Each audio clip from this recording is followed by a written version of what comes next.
Quem aqui está com saudade dos nossos testes? Hoje é dia de teste avançado. Oiê! Bem-vindos a mais uma aula aqui do canal Português com Letícia. Eu sou a professora Letícia Góes. E se você é novo por aqui, inscreva-se no canal para não perder nadinha. Se você não é novo por aqui, mas ainda não está inscrito, inscreva-se. Isso nos ajuda muito a continuar produzindo conteúdo de qualidade e gratuito aqui para o canal. Eu fiquei sabendo de um número chocante. Mais de 70% das pessoas que assistem às nossas aulas não estão inscritas no canal. Gente, não é um absurdo? Por favor, inscrevam-se aqui no canal.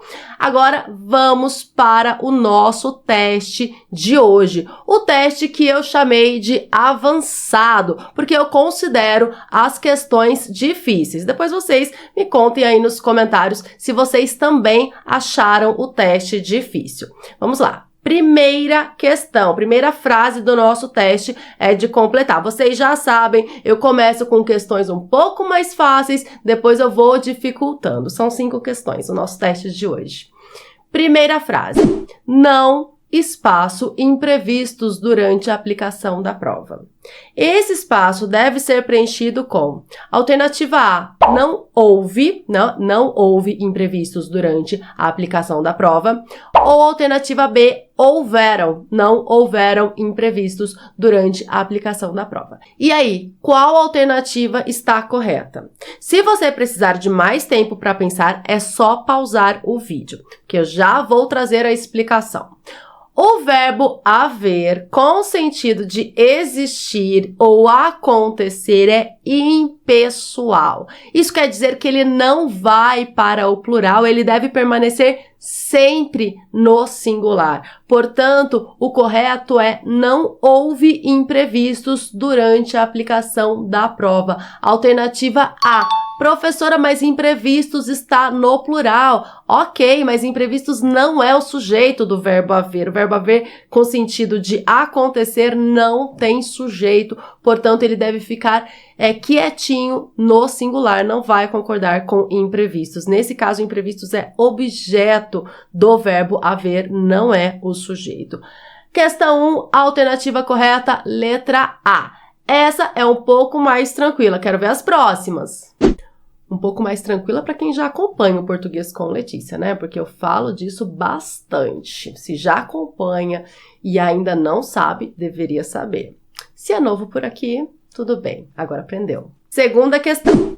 São esses reconhecimentos que me espaço aqui.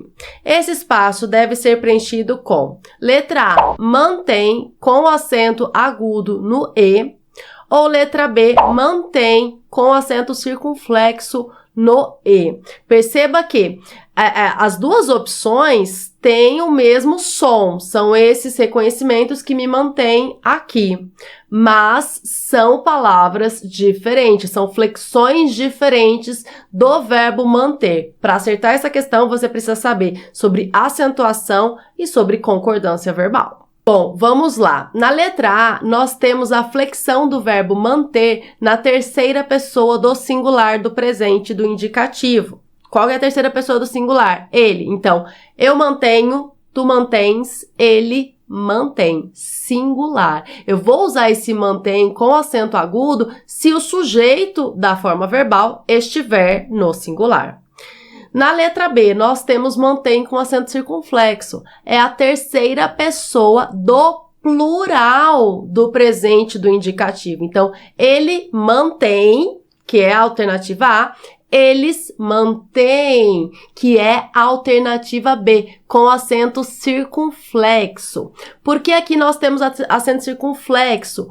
Porque o verbo manter é derivado do verbo ter. Então, ele é conjugado da mesma forma que o verbo ter. Então, ele tem, eles têm, com acento circunflexo. Ele mantém, eles mantêm, com acento circunflexo. Ok? E professora, por que que no singular tem acento circunflexo, tem acento agudo, se o verbo ter no singular não tem acento agudo? Aqui é por causa da regra das oxítonas terminadas em "em". Então, mantém, assim como armazém, deve ser acentuado, é uma palavra acentuada.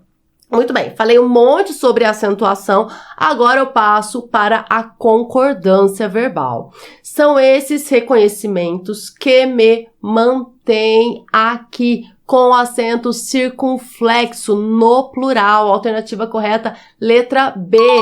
Por quê? Porque são os reconhecimentos que me mantém aqui. O verbo, essa forma verbal precisa concordar com o antecedente do pronome relativo, que é o termo reconhecimentos. Por isso, a alternativa correta, letra B, com acento circunflexo, é plural. A terceira questão é sobre um assunto que sempre me perguntam por aqui. Vamos lá. Já começa com espaço. Do resultado do concurso, vou continuar estudando. Letra A. Independente do resultado do concurso, vou continuar estudando.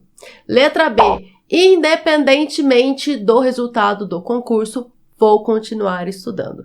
E aí, nesse contexto, eu devo usar independente, letra A, ou independentemente, letra B? Professora, tanto faz, posso colocar independente ou independentemente, é isso? Não, não é isso. Vamos lá. As duas palavras existem. Independente é um adjetivo.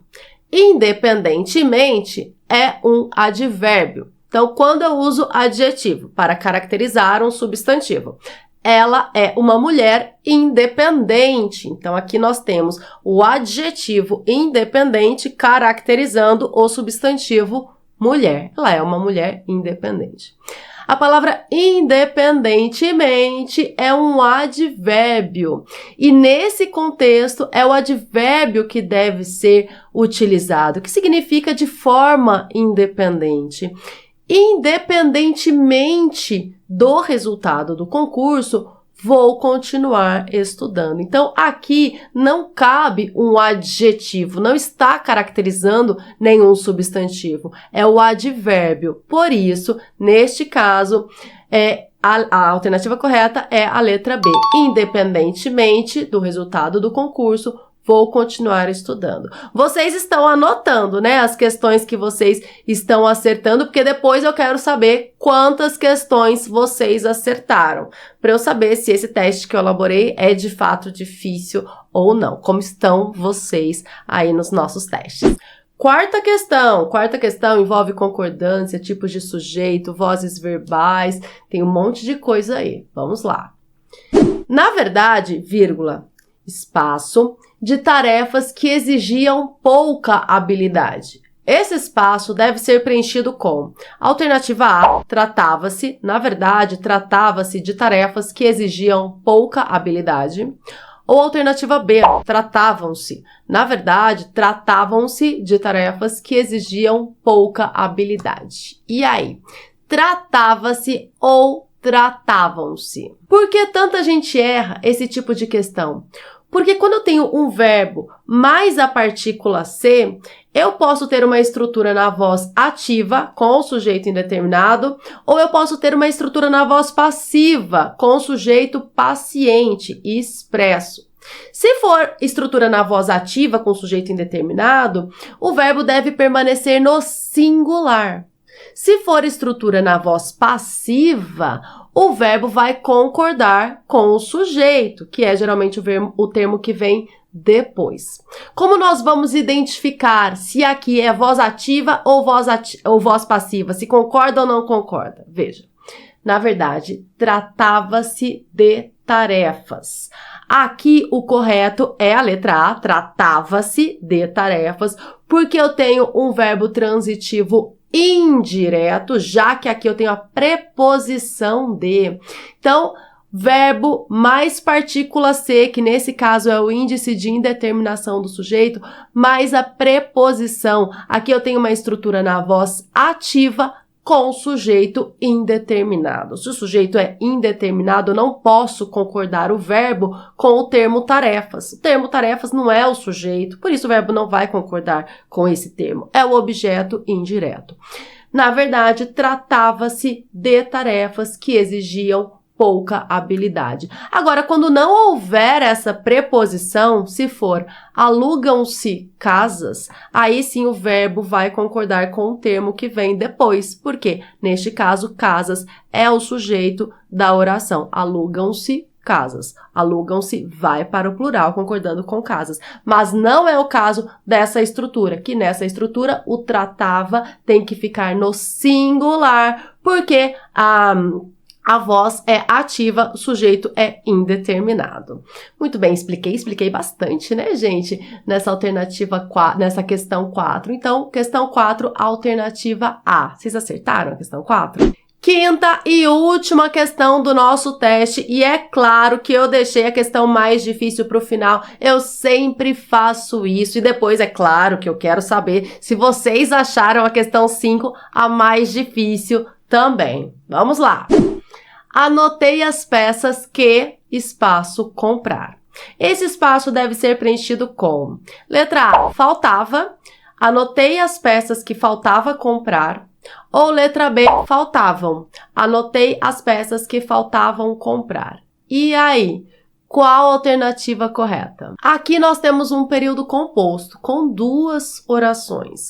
Anotei as peças é uma oração, que faltava comprar é outra oração. Qual é o sujeito da primeira oração? É o pronome eu. Eu anotei as peças.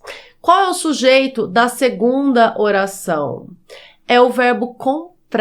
Então, aqui nós temos um sujeito oracional, porque é representado por um verbo. Quando o sujeito é oracional, o verbo deve permanecer no singular. Professora, como assim o sujeito é comprar? Veja, anotei as peças. Faltava comprar as peças. O que faltava? Comprar as peças. Comprar as peças é o sujeito da forma verbal faltava. Então, veja que não eram as peças que faltavam. Então, o verbo faltar não vai concordar com peças. Não vai concordar com nada. Então, vai ficar no singular, porque o sujeito dessa forma verbal faltava é comprar as peças. Anotei as peças que faltava comprar. Professora, e se a oração terminasse em faltava, não tivesse aquele comprar? Anotei as peças que faltavam. Aí sim, as peças faltavam. O pronome relativo que está retomando peças, e aí seria o sujeito da forma verbal faltavam, mas não é isso que acontece. Eu tenho ali o verbo comprar, que é o sujeito da forma verbal faltava. Quando o sujeito é oracional, o verbo deve permanecer no singular. A alternativa correta é a letra A. Anotei as peças que faltava comprar. E aí, eu quero saber quais foram as questões que vocês acertaram. E eu quero saber também se vocês já deixaram o gostei neste vídeo e se já estão inscritos, claro, aqui no canal. Um grande abraço, até a próxima aula. Tchau, tchau!